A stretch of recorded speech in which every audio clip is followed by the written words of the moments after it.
Hello guys, welcome back to our YouTube channel. तो हम लोग फिर से आ चुके हैं क्लास 8 की इंग्लिश का एक और काफ़ी इंपॉर्टेंट क्वेश्चंस को लेकर के।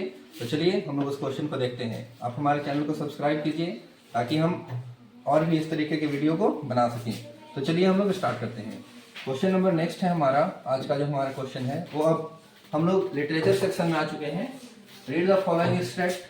ये जो स्टेट यहाँ से यहाँ तक दिया है इसको आपको पढ़ना है और क्वेश्चंस का आंसर करना है। तो देखिए, baby ate a microchip, baby ने माइक्रोचिप खा लिया, then grabbed bottle and took a slip, he swallowed it and made a beep and now he is thinking pretty deep। ये हम लोग पोएम हमारा दिया है, the baby ate a microchip, वही पोएम का है। The given lines are from the poem baby ate a microchip, इसी का है। This poem is composed by, कौन इसको लिखे हैं बताइए। आप लोग बताइए कि the baby ate a microchip जो हमारा पोएम है उसको कौन लिखे हैं। क्वेश्चन नंबर हमारा 22 में पूछ रहा है कि this poem is composed bye, इस पोएम को किन्होंने लिखा है। The baby ate a microchip, चलिए बताइए। तो चलिए बताइए जल्दी से, the baby ate a microchip कौन लिखे हैं। चलिए, नील लेविन ये ना लिखे हैं ये हमारे। तो आपको जो पोएम्स होंगे उनके पोएट का भी नाम याद करना होगा ताकि आप जो है एग्जाम में अच्छे तरीके से बना सकें।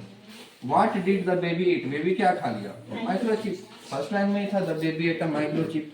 तो जो लिटरेचर सेक्शन है वो काफी आसान है, आप पढ़े होंगे सारे लिटरेचर सेक्शन को। चलिए अब हम लोग चलते हैं क्वेश्चन नंबर 24 में। The baby made a, baby ने बनाया कैसा साउंड, तो बीप। बीप अभी हम लोग पढ़ के आए हैं। The synonym of snatch, snatch का सिनोनिम क्या होगा। सिनोनिम मींस विपरीत, सॉरी समानार्थी शब्द। तो चलिए स्नैच का क्या हो जाएगा, ग्रैब। स्वैलो मींस निकलना होता है, माइक्रोचिप थोड़ी ऑपरेटिंग में सुंदर होता है। ग्रैब पकड़ना, grab a bottle, snatch a bottle. चलिए फिर से एक हमारे स्टेट लिख दिया है यहाँ पे। Read the following state carefully, इसे आपको ध्यान से यहाँ तक पढ़ना है और नीचे है। और मोस्ट अप्रोप्रिएट आंसर, जो सबसे ज्यादा अप्रोप्रिएट आंसर होगा उसको आपको मतलब देना है। I wandered lonely as a cloud that floats on high over vales and hills, when all at once I saw a crowd, a host of golden daffodils। ये जो हमारा पोएम है डैफोडिल्स उसी का है, जिसको विलियम वर्ड्सवर्थ लिखे हैं। देखिए और भी यहाँ पे 2 लाइन दिया हुआ है, उसको भी चलिए हम लोग पढ़ लेते हैं। आप ये सब पढ़ करके ही आए होंगे। Beside the lake, beneath the trees, fluttering and dancing in the breeze। काफी इजी सा पोएम है और काफी ही अच्छा पोएम है इनका। 26 क्वेश्चन है, name the poem from where the lines has been taken. कौन किस पोएम से यह लाइन लिया गया है। तो इस पोएम का नाम है डैफोडिल्स। आपका शायद सेकंड पोएम होगा बुक का। 27 who has composed this line, किन्होंने लिखा है। William Wordsworth. अभी हम आपको बताए थे कि डैफोडिल्स पोएम जो है वो विलियम वर्ड्सवर्थ लिखे हैं। चलिए हम लोग चलते हैं आगे नेक्स्ट क्वेश्चन की ओर, 28।